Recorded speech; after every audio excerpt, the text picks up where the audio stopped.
Remercier chaleureusement pour sa présentation.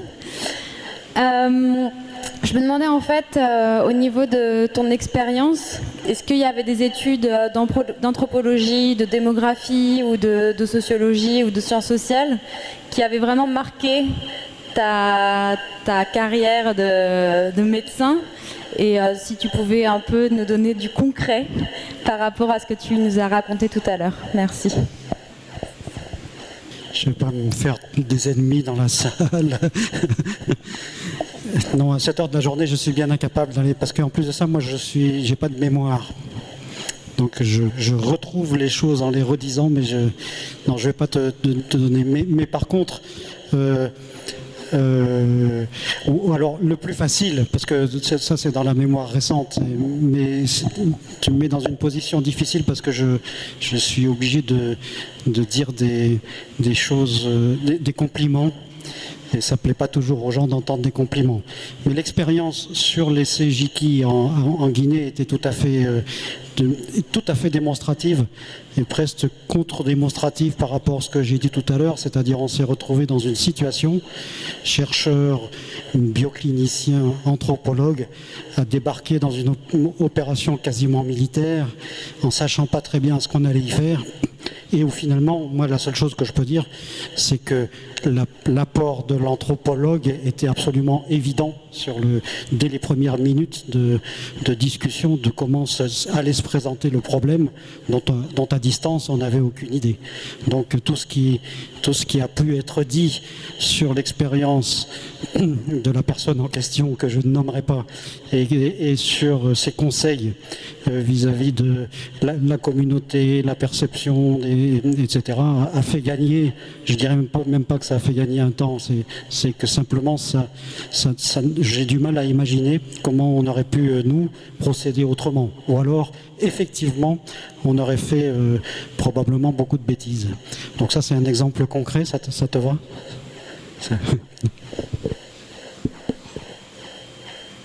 Mentionné et qui va un peu contre ce que tu as dit, Philippe. Enfin, c'est un complément. Charles Baker, il a fait un truc extraordinaire, c'est que quand il a fait ce bouquin sur l'histoire du VIH, il l'a fait aussi en anglais, en français et en anglais. Et il était l'animateur de la liste d'une liste africaniste sur Internet qui était en anglais.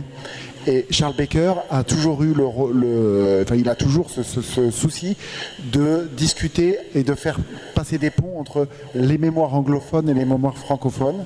Et ce serait dommage que si un site existe, qu'il soit uniquement en français, il faut arrêter de discuter entre nous. Et il ne faut pas abandonner le français, mais il faut faire l'effort d'aller vers la mémoire aussi anglophone. Et ce serait important, à mon avis, d'aller dans la direction qui nous a été proposée par Charles Baker depuis l'origine. Un commentaire sur, je ne sais pas qui est l'anthropologue qui a fait ce travail, mais j'aimerais rappeler quelque chose, c'est que il y a un impensé dans ce que présente Xavier, c'est que la difficulté, c'est d'avoir quelque chose d'institutionnalisé. Et à un moment donné, il faut aussi que les deux personnes qui travaillent acceptent les différences, les désaccords et continuent à travailler en se respectant comme ça. Et souvent, ça repose sur la personnalité des personnes qui sont les unes en face des autres, et ça n'est pas quelque chose qui est applicable. Enfin, j'ai pas la solution, je vois pas comment ça peut s'appliquer de façon systématique. Et je crois que Paxi est un environnement un peu spécial pour que des choses comme ça existent. Voilà. Il faut vraiment réunir le maximum de documents et les ouvrir au maximum sur le monde anglophone. Personnellement, je travaille plus souvent en anglais qu'en français, donc je suis le premier intéressé. Parmi les documents qu'a réuni Charles, effectivement, il y a beaucoup de documents aussi en anglais. Il y a beaucoup de ces conférences qui étaient en bilingue. Hein. Donc, bien sûr, il n'y a pas de limitation au monde francophone. Hein. Mais déjà, si on récupère tout ce qu'on a, qui est à 80% francophone, ce sera déjà pas mal. Hein. Tout ça, est-ce que on va finir, parce que les technologies changent et deviennent, nous lisent, nous, les utilisateurs, de plus en de mieux en mieux. Et est-ce qu'on va finir avec des compagnies privées qui vendent l'information à des institutions concernant notre santé? Je sais pas, je pense au gouvernement, à l'OMS ou autres. Et aussi, vous avez un petit peu douté de la légitimité de l'information qui vient de ces informateurs volontaires, comme peut-être les citoyens ou quoi. Puis je pense avec la dernière invention de Facebook Live, ces citoyens qui font des reportages, qui mettent de l'information à propos d'eux, à propos de leur monde sur Internet. Est-ce que le futur de ça, ça va être... on va leur donner plus d'importance parce que c'est vraiment live de où est-ce qu'ils vivent. Merci. Intéressante. Évidemment, je n'ai pas de boule de cristal, donc je ne peux pas lire dans le futur. Mais ce qui est intéressant avec l'utilisation des nouvelles technologies de l'information, c'est qu'en fait, qu'on le veuille ou qu'on ne le veuille pas, elles nous accompagnent partout. Il n'y a qu'à voir ici aujourd'hui, durant la présence, le panel, il y avait au moins la moitié des gens dans la salle qui étaient soit sur leur ordinateur ou leur smartphone. Et donc, qu'on aime ou qu'on n'aime pas, ces technologies nous accompagnent et en fait, on produit des données malgré nous, des données qui peuvent être utilisées après pour la surveillance des maladies infectieuses. Simplement d'être ici, dans la salle, à une conférence qui se trouve, en fait, dont les informations se trouvent déjà archivées en ligne. Vous êtes tous déjà géolocalisés à cause de votre ordinateur. Donc, évidemment, on produit des quantités incroyables de données.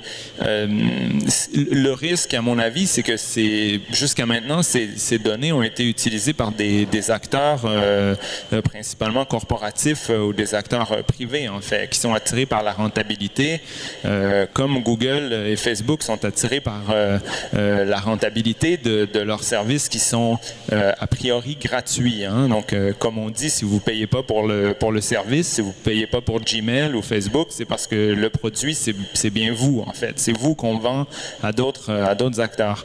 Donc, le risque, à mon avis, c'est que ces données ne soient pas utilisées à des fins positives. Et c'est pour ça que je posais la question si on ne pourrait pas voir dans cette surveillance participative, entre guillemets, un espace de réappropriation des citoyens, par exemple des groupes communautaires ou des groupes de patients qui pourraient se récupérer en fait ces données qui sont disponibles pour orienter ou réorienter leur propre campagne de prévention ou d'action en étant capable d'identifier les populations qui passent sous le radar en quelque sorte. Donc c'est ce que j'aimerais voir comme futur, mais bon, il faudra voir ce qui va être fait avec ça. Merci.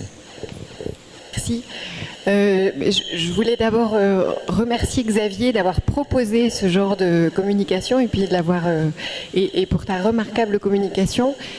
S'il en était besoin, tu nous as montré que même les cliniciens peuvent avoir une grande culture générale et beaucoup de sensibilité et une attitude réflexive. Donc tu pourrais presque être un anthropologue. Bravo. Mais je voulais, c'était juste un petit commentaire puisque tu m'as un petit peu interpellé sur la question de la.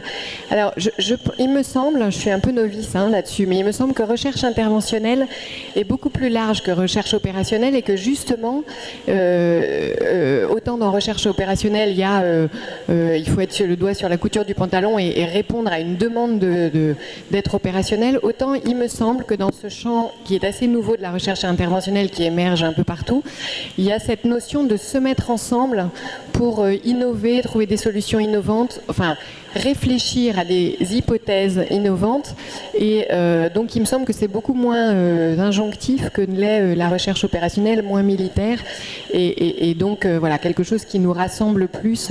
L'autre chose c'est que moi j'ai vraiment beaucoup apprécié tes 3 points. Je pense que sur la question de l'evidence-based et de comment alors l'administration de la preuve qui est la traduction est aussi absolument moche comme traduction, mais sur la question de comment réfléchir ensemble à apporter de la preuve, il y a derrière la question de poser les bonnes hypothèses. Il me semble que c'est de ça dont tu parles. Et là, pour poser les bonnes hypothèses, pour moi, c'est pas une question de qualitatif ou de quantitatif, c'est une question de regard. Et là où les sciences sociales sont complémentaire aux cliniciens, c'est qu'on n'a pas le regard sur les mêmes choses. Et voilà, donc il me semble que pour poser les bonnes hypothèses, il faut tous les types d'approches, qu'ils soient quantitatifs ou qualitatifs, mais qui partent du social et de l'humain, voilà, pour soigner les gens, quoi.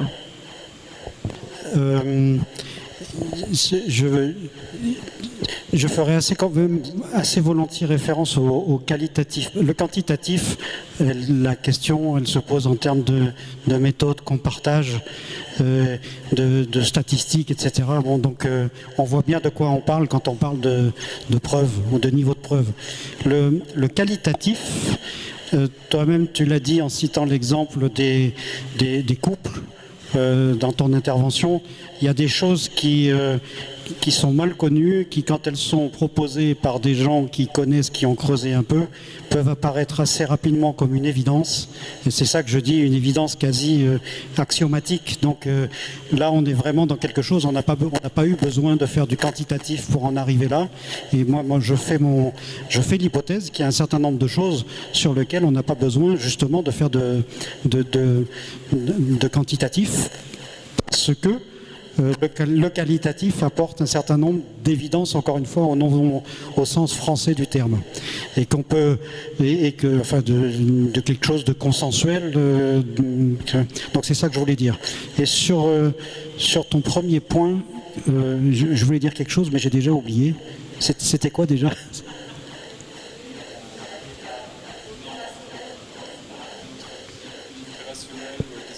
Oui, donc effectivement, on en parlera en privé. J'aurais des choses à te dire.